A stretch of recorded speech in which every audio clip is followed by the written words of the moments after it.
1300 Kilometer quer durch Deutschland, natürlich mit dem Elektroauto, diversen Ladestops und ein paar Überraschungen. In diesem dreiteiligen Roadtrip-Video geht es im Fisker Ocean zunächst von Hamburg nach Essen zur eWorld Energy and Water, der europäischen Leitmesse der Energiewirtschaft. Dort schaue ich mir einen brandneuen HPC-Charger an, auf den wir E-Autofahrer in Zukunft wohl häufiger treffen werden. Und am Abend geht's dann noch nach Dortmund. In diesem Video fahre ich von Dortmund nach Dresden, 500 Kilometer am Stück, aber nicht ohne vorher in Dortmund noch einen Big Boost Burger bei JP Performance gegessen zu haben. Und ich mache einen Abstecher zur Halle 77, der Anlaufstelle für Old- und Youngtimer-Fans in Dortmund mit fast 500.000 Fans bei YouTube. Dort packen wir meinen Fisker Ocean auf den Leistungsprüfstand. Ob das wohl gut geht? Und komme ich noch rechtzeitig nach Dresden zu meinem Termin? Und im dritten Teil dieser Reihe lüfte ich das Geheimnis, was ich in Dresden gemacht habe. Und es geht wieder zurück nach Hamburg. Nochmal rund 500 Kilometer. Zum Schluss gibt's dann natürlich die große Abrechnung. Wie viel Kilometer bin ich gefahren? Wie lange hat das gedauert? Wie viel Strom habe ich verbraucht? Und vor allem, was hat der Trip gekostet? Den ersten Teil habt ihr sicher schon gesehen. Das hier ist Teil 2. Und los geht's. Und damit hallo und herzlich willkommen von dieser wunderhübschen Dachterrasse hier aus Dortmund, von meinem Hotel, in dem ich übernachtet habe. Das ist das alte Gesundheitsamt in der Nähe des Hauptbahnhofes hier. Also völlig tolle Location, witzig umgebaut zum Hotel. Für die eine Nacht absolut in Ordnung. Der Preis ging völlig okay. Und heute geht es 530 Kilometer nach Dresden.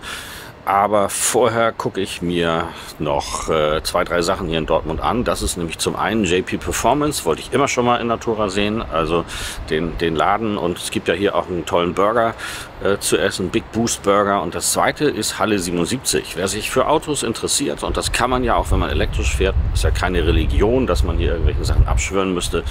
Halle 77 ist ein Kanal für Oldtimer, Youngtimer, die sich so um automobiles Kulturgut kümmern und jetzt auch ein bisschen mit Elektroautos anfangen. Ja klar, jeder muss so ein bisschen sehen, dass er da reinkommt.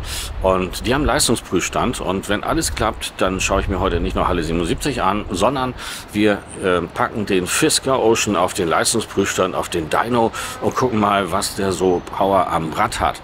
Ich hoffe, das klappt und es ist nicht ganz sicher, dass das funktioniert. Das geht nicht mit jedem Elektroauto, ist noch nicht klar, ob es wirklich passt. Und ja, das schauen wir uns heute an. Also, auf geht's. Ich muss jetzt runter. Es ist echt kalt hier.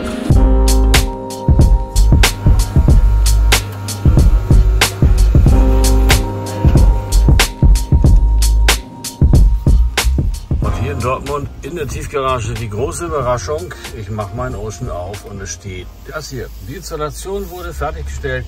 Ihr Fisker Ocean wurde auf die neueste Version aktualisiert. Oh, hier steht hier verwerfen. Verwerfen heißt nur, dass man die Nachricht verwirft, aber nicht die Software-Update. Jetzt bin ich mal gespannt, was wir jetzt hier haben. Wo bin ich denn hier? Software 2.0. Ich habe Software 2.0 heute Nacht bekommen. Wahnsinn. Versionshinweise. Mal sehen, ob das funktioniert. Ich habe hier tatsächlich 4G. Müsste also passen. Und da kommen noch die alten Versionshinweise. Macht nichts, aber dann müsste er das Solardach haben. Also, mal gucken. Fahrten. Ne, ich habe noch kein Solardach und den alten Tripcomputer. Das heißt, ich habe erst den ersten Teil von 2.0. Da bin ich mal gespannt. Ja, verrückt, oder? Während mein Auto hier unten in der Tiefgarage stand, bei 4G-Empfang übrigens, weil ich das oberste Parkdeck hatte. Heute Nacht war ja nicht viel los hier drin. Hat er sich die Software 2.0 eingefangen. Toll, also das probieren wir gleich alles in Ruhe aus. Das ist ja erst der erste Teil. Die Software besteht aus 3 Teilen. Da kommen also noch 2. Und damit kriegen wir dann die Betriebssicherheit im Fisker Ocean, die wir eigentlich schon lange vermisst haben. So, jetzt habe ich folgende Aufgabe. Da JP Performance erst um 11:30 Uhr oder sowas öffnet und es ist jetzt kurz vor 10, habe ich noch ein bisschen Zeit. Und in der Zeit habe ich 2 Dinge, die mich interessieren. Zum einen, ich komme ja eigentlich aus dem Einzelhandel, deshalb gehe ich hier mal so ein bisschen zu Fuß durch die Stadt. Das interessiert mich, wie der Einzelhandel hier aussieht. Da kann man immer eine ganze Menge über eine Stadt erfahren, wenn man ein bisschen rumläuft. Zweiter Punkt, wir werden den Ocean nochmal laden müssen. Das ist eigentlich für die Weiterfahrt nicht nötig, aber für den Test auf dem Dyno. Elektroautos haben nicht unbedingt immer die volle Leistung, wenn der Akku nicht voll ist. Das machen wir auch. Und ich muss noch ein bisschen was arbeiten. Ja? Insofern gehe ich jetzt hier erstmal ein bisschen rum, dann laden, dann arbeiten, dann zu JP. ist schon sehr spannend hier in Dortmund. Viele Filialisten sind da, auch ein paar Filialen, die wir gar nicht haben in Hamburg oder nicht mehr haben, wie meinetwegen Maredo oder so. Aber es ist auch hier zu sehen, welche Schneisen der Onlinehandel in die Einzelhandelslandschaft geschlagen hat. Warum sollte das in Dortmund anders sein? Wenigstens kann man sich hier in Dortmund in der Fußgängerzone eine Wumme kaufen. Ist schon was härter im Pott hier, oder? Kleiner Rundtrip und jetzt geht's zum Aufladen des Fisker Ocean.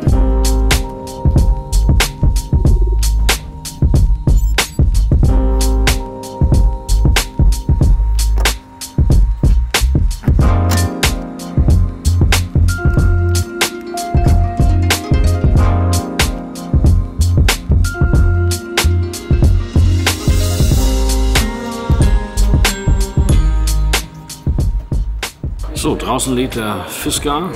Das machen wir jetzt ganz in Ruhe und ich habe die Möglichkeit, jetzt hier noch ein bisschen zu arbeiten und ein bisschen was gebacken zu kriegen. Warum lade ich den jetzt auf? Erstens, weil jetzt die Zeit dafür ist.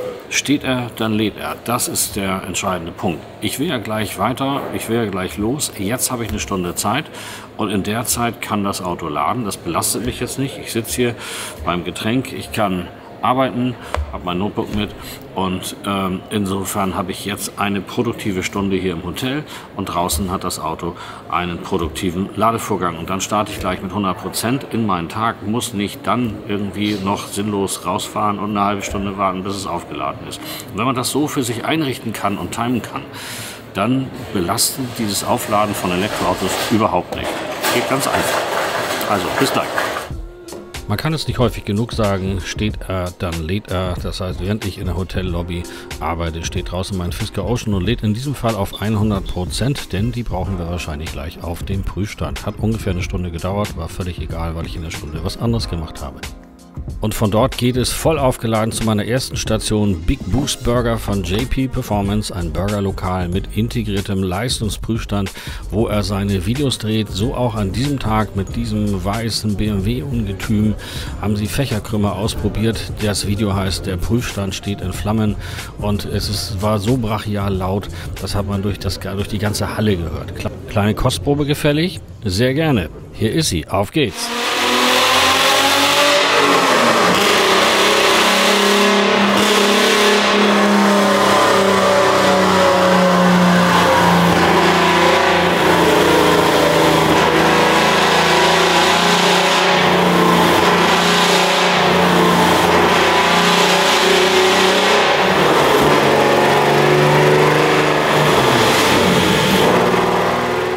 Big Boost Burger, die Location von JP Performance ist wirklich ein Muss für alle, die sich für Autos interessieren. In dieser liebevollen gemachten Umgebung zwischen all diesen verrückten Autos, vom Liberty Walk Golf über den Nissan GT-R Breitbau, dem Golf 2 über den Billardtisch bis hin zum Porsche Rennwagen an der Decke, gibt es erstklassige Burger zu völlig akzeptablen Preisen. Wer will, isst einen veganen Burger und eine DC-Ladesäule ist auch vorhanden. Ich habe mir auch noch gegenüber den Shop kurz angeschaut und gefragt, wie es mit Tuning-Teilen für den Ocean ausschaut. Da ist aktuell aber nichts geplant. Und von JP Performance geht es hierher zu Marco Degenhardt in die Halle 77. Marco ist Audi-Fan, hat ein Museum mit Oldtimern, Youngtimern. Hier sind ein paar Autos, die er schon gemacht hat. Zum Beispiel den Citroën, den hatte er im letzten Video. Hier sind so ein paar andere Schätze und das hier ist sein E-Up, den sie gerade umgebaut haben mit Tieferlegung, Fahrwerk und so weiter. Hier ein E-Up mit Monsterfelgen drauf. Ich finde sowas cool. Für mich ist ein E-Auto ja ein Auto und ich interessiere mich für Autos und nur wenn man elektrisch fährt, hat das nichts Religiöses, dass man allen anderen Sachen und eins sagen muss. Aber der Grund, warum ich hier bin, ist nicht, weil ich das mal sehen wollte, sondern die Halle 77 bietet einen Leistungsprüfstand an und wir packen heute den dicken Fisker auf den Leistungsprüfstand. Ich hoffe, dass das klappt. Und da steht er schon. Noch nie hat jemand einen Fisker Ocean auf den Dyno gepackt. Wir sind die Ersten, die das tun. Glücklicherweise ließ sich der Ocean problemlos auf dem Prüfstand verzurren. Das geht nicht immer so einfach, vor allem nicht, wenn die Verkleidungen auf der Unterseite die Verzurrpunkte abdecken. Dann wurde aber schnell klar, dass die Elektronik vom Ocean nicht mitspielt und sich auch nicht deaktivieren lässt. Das hat auch mit dem Software-Update zu tun, das sich der Ocean nachts eingefangen hat. Dazu später einmal mehr, wenn ich ein Video über die Software 2.0 für euch mache.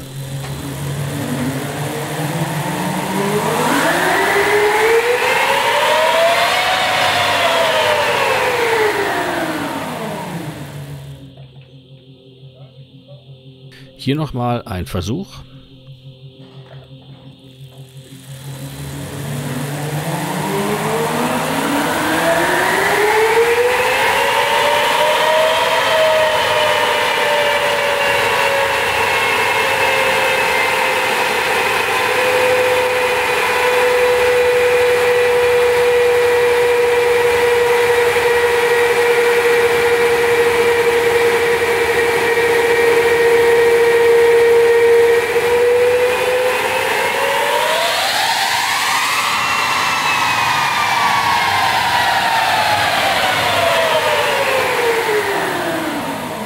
Jetzt für euch das Ganze noch einmal aus der Cockpit-Perspektive mit Jan von Halle 77, der das erklärt. Also ich sag mal so, beim normalen Benziner wäre das jetzt ideal. Er hat keine mehr, dann würde es gehen. Er greift dann ein. In dem Moment, wenn ich jetzt aus dem Gas gegangen bin gerade, ich meine, probieren, ob er jetzt... Ja, ruckelt immer noch, also er greift, obwohl er sagt, er hat alles abgeschaltet, greift er uns immer noch ein. Ja, okay. Mal gucken, ob er wieder ausgeht von alleine. Ja, dieses Klang, dieses Reinrucken. Er tut auf jeden Fall was. Er will, dass du ums Verrecken stehen bleibst. Okay. Wenn er es natürlich bei hohen Geschwindigkeiten macht, ich sage jetzt einfach mal, wir fahren gleich 150, 160 und er ruckt dann rein, ja, das dann kann ich den noch so festgurten, wie ich will. Lebensgefährlich. Das machen wir nicht. Eine Vollbremsung. Da wir hier keine Möglichkeit haben, das ESP wirklich abzuschalten, gibt nichts. Henrik Fisker heißt sie willkommen. Hier gibt es nichts. Software ist die neue. Ich sag mal so, es ist ja vom Prinzip her auch das ist gewollt, grundsätzlich richtig, dass man es nicht abschalten kann. Wir reden hier immer noch 351, glaube ich, hattest du gesagt. 351 kW, die dementsprechend allradtechnisch losgelassen werden. Ja. Warte mal, Spurhalteassistent, toter Winkel, hier waren ja doch einige wieder an. Warnung zur Aufmerksamkeit. Ja, ich glaube, das hat er jetzt gemacht, wo er hier seine 1000 Fehler drin hat. Gut, Warnung beim Öffnen der Tür. Ampelassistent, egal. Aber gerade hat er sie nicht gehabt. Wie gesagt, das Bild wäre jetzt super geil, wenn es ein Benziner wäre, weil es ist dann alles weg. Ja, in dem Fall ist es trotz allem nicht weg. Das heißt, er greift trotzdem noch ein. Da können wir nicht messen. Leider nicht. Alles gut. Ja, wie ihr mitbekommen habt, hat das leider nicht funktioniert. Wir waren die Ersten, die einen Fisker Ocean auf den Leistungsprüfstand Dyno gestellt haben. Aber hier in der Halle 77 gibt es noch viel mehr zu gucken, denn Marco hat hier noch ein Museum. Da gehe ich noch mal kurz mit euch durch. So, jetzt schaut mal hier. Hier gibt es ein paar richtig schöne Sachen. 2, 3 Sachen habe ich eben schon gesehen. Das ist das Museum von Marco Degenhardt, Halle 77. Mit vielen Ausstellungsstücken hier oben, viel Deko. Schönes altes T-Modell. Tja, so ein Ford Escort Knochen mit 1000 CV-Scheinwerfern.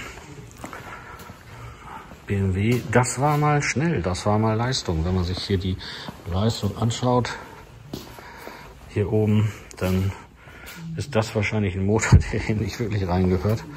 Das war eines meiner ersten Autos, ein 3er BMW in Rot, 316i. Und das war so die Ära, sowas hatte mein Vater als 528i. Also wirklich schöne Zeit. Noch ein kleiner Luigi, Ford Fiesta XR2. Ein bisschen frisierte Audis und hier ist der Leistungsprüfstand, bei dem wir eben waren. Da war eben der Fisker Ocean drauf. So, und jetzt aber genug mit automobiler Kultur. Auf geht's Richtung Dresden, dem Ziel für den heutigen Tag.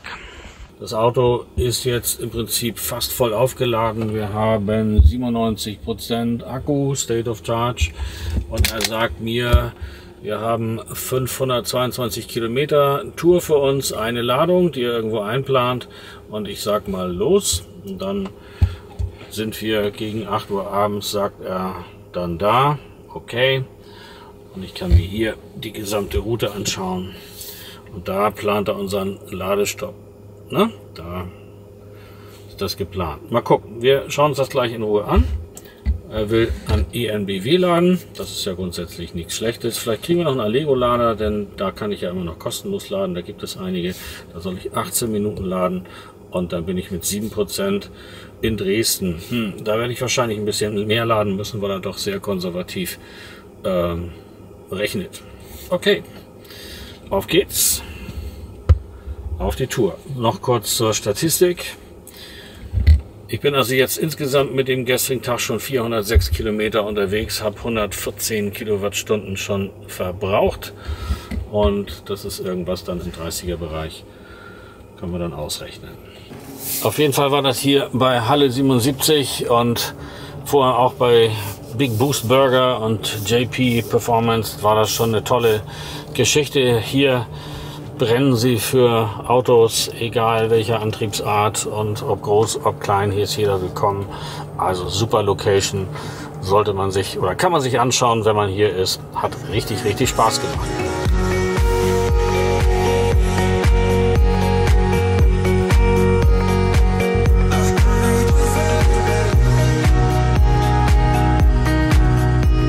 In dem Video gestern, dem ersten Teil, wo ich von Hamburg nach Essen und Dortmund gefahren bin, habe ich euch ein bisschen was über die Strategie erzählt, wie man so fahren kann mit einem Elektroauto. Das unterscheidet sich eigentlich nicht wirklich vom Verbrenner. Du kannst natürlich schnell fahren, dann hast du das Problem, dass du häufiger laden musst dann aufrechnen, ob sich das Schnellfahren lohnt, ob du die Zeit für den zusätzlichen Ladestopp dann beim Schnellfahren da wieder reinbekommst. Oder du kannst betont langsam fahren, das ist mir zu langweilig. Ich schwimme hier ganz normal im Verkehr mit. Es ist unheimlich voll. Die gesamte rechte Spur ist ein LKW neben dem anderen und ich fahre hier so mit Tempo, sag mal 100 bis 120 und schneller geht's auch nicht. Du kannst auch einen Lamborghini haben. Es geht nicht schneller, es ist knuffig voll auf dieser A44 von Dortmund Richtung Kassel. Es ist kein anderes Durchkommen. Kommt mir jetzt natürlich entgegen, was den Verbrauch angeht. Der wird ein bisschen runtergehen. Ich fahre im Earth-Modus, Energiesparmodus. Es gibt ja 3 Modi, Earth, Fun, Hyper. Im Earth-Modus habe ich nur den Motor auf der Vorderachse zur Verfügung, also ein reiner Fronttriebler, was hier bei Tempo 120 gleichmäßig völlig egal ist. Ja? Ist völlig Wumpe, ob ich hier Allrad oder nur Frontantrieb oder Heckantrieb habe. Ich komme nicht schneller voran. Das Fahrverhalten spielt hier keine so große Rolle bei diesen Geschwindigkeiten. Insofern ganz entspannt. Earth-Modus 100 bis 120 Stundenkilometer und ja, Hauptsache man kommt hier durch diesen super dicken, vollen Verkehr durch. Das ist das Wichtigste. Ich fahre wirklich gerne Auto und wenn das so frei ist, dann macht das auch richtig Spaß, dahin zu gleiten der Sonne entgegen. Ganz besonders im Elektroauto. Apropos Sonne, allmählich wurde es dann dunkel und ohne es zu merken, bin ich auf eine Vollsperrung zugefahren. Die Autobahn war dicht, alle mussten runter auf die Landstraße. Das hat meine Zeitplanung ganz schön durcheinander gebracht. So, der nächste Ladestopp steht an. Eben stand neben mir ein Porsche Macan Electric, der neue Leonberger Nummer, also Testfahrt von Porsche. Wir haben geguckt und ich habe geguckt. So haben wir uns beide kurz beguckt. Ich lade jetzt an Ionity. Das war so nicht geplant. Die Taktik habt ihr ja vorhin gesehen, aber es gibt 2 Dinge. Erstens, die Autobahn war ja vorhin voll gesperrt. Ich habe 1 Stunde verloren bei dieser Tour durch die Walachei hier. Das nervt also. Und zum Zweiten habe ich gleich in 10 Minuten einen Call für den eCannonball. Wir wollen uns kurz auf dem Bildschirm alle sehen und kurz ein paar Dinge besprechen. Das heißt, für mich ideal, ich mache das jetzt hier. Das ist zwar relativ teuer bei Ionity, kostet 80 Cent mit meiner Karte. Ich weiß, da gibt es andere Tarife, aber wir machen das mal so. Ich werde eine Abrechnung machen, was habe ich geladen, wie viel habe ich geladen, was hat das gekostet. Und da gehört sowas dazu. Bei Allego war es 0 Cent die Kilowattstunde, hier sind es 79, das muss man dann tatsächlich auch mal so hinnehmen und auch mal sagen. Tja, mein Auto hat 18% State of Charge, ich wäre also noch weitergekommen und hier könnt ihr es sehen, wir laden jetzt 141 kW bei 22%, das ist nicht sehr berühmt, das geht besser, auch mit dem Fisker Ocean, aber nun denn. So, und ich setze mich jetzt rein. Es ist leider Gottes wieder ein McDonald's. Furchtbar. Aber, ja. Und mache jetzt mal kurz den Call für den eCannonball. Wir sind dabei zu planen, das soll stattfinden dieses Jahr und geben uns da ganz viel Mühe für. Und so sieht das dann aus, wenn wir miteinander kommunizieren. Und ja, schon wieder McDonald's, ich weiß. Weiter geht's auf die Autobahn. Die Navi hatte ja mal was gesagt von 20 vor 8, aber es zieht sich und so wird es circa 9 Uhr, als ich Richtung Dresden die Autobahn verlasse und dann auch ganz froh bin, beim Hotel endlich angekommen zu sein. So, hallo aus Dresden und endlich bin ich angekommen. War das ein Ritt? Ehrlich gesagt, wollte ich um 8, glaube ich, hier sein. Jetzt ist es 21:30 Uhr. Also schon 6-7 Stunden Fahrt, muss ich wieder nochmal ausrechnen. Ich zeige euch mal die Daten. Kommt natürlich durch die Vollsperrung auf der Autobahn und auch durch den E-Cannonball Call, der dazwischen kam. Aber ich habe ja die Ladestrategie dann dafür geändert und insofern war das sicherlich dann auch kein Thema. Man kann tatsächlich relativ fix so eine Ladestrategie anpassen. Dann lädst du halt nicht da, wo du laden wolltest, sondern woanders und das geht echt gut. Man muss ein bisschen flexibel sein. So, jetzt drehe ich die Kamera mal um für euch. Dann haben wir es hier drauf. Das ist das Ziel. Elbforens Dresden und ich zeige euch nochmal die Daten, die waren hier. Tripmeter 790 Kilometer insgesamt mit dem gestrigen Tag. Ich weiß gar nicht, wo wir losgefahren sind, 400 irgendwas, glaube ich, waren es. Also 790 Kilometer habe ich abgerissen und 210 Kilowattstunden verbraucht. Also, was ist das im Schnitt? 30, irgendwo um den Dreh, ne? Muss ja nochmal ausrechnen. Insgesamt habe ich jetzt eine Laufleistung von 19.000 Kilometern mit dem Auto zurückgelegt. Was auf jeden Fall interessant ist, was man sagen kann, ist, dass man relativ gut sitzt in dem Auto. Auch die Stunden in dem Auto zu sitzen, das ist kein Problem. Jetzt gehe ich ins Hotel und mache hier Schluss mit dem Video. Wir sehen uns mit dem dritten Teil. Da geht es dann hier um Dresden und es geht um die Rückfahrt von Dresden nach Hamburg. Macht's gut. Ich verlinke euch wieder den Teil 1, 2. Könnt ihr gucken, wenn es geschnitten ist, dann seht ihr das hier und könnt hier gleich klicken und weitermachen. Wir sehen uns im nächsten Teil auf dem Rückweg von Dresden nach Hamburg.